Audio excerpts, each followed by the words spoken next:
15:1, it says, now the tax collectors and sinners were all gathered to hear Jesus. But the Pharisees and the teachers of the law muttered, this man welcomes sinners and eats with them.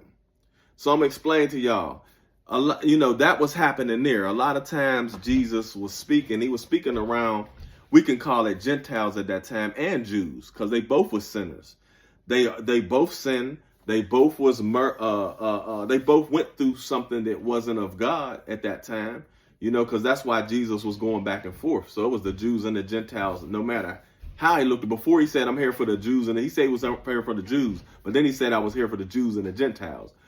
But at that time, he always sat with the sinners. He sat down at the club. He sat down at the bar. He sat down. So I just want y'all to understand that some people that you might be talking to, you can't sit back and not give them the love, not respect them or not want to give that word out to them just like Jesus did. If we want to do that, we got to be on the same page. We have to be on the same page as Jesus was, So whenever we're in that position, we got to always look back and say, you know what, Jesus did this. So me being around, if somebody ever criticize you, why are you talking to the sinner? Why are you talking to that person over there doing the wrong thing? He did a homicide. He a murderer. He's a thief.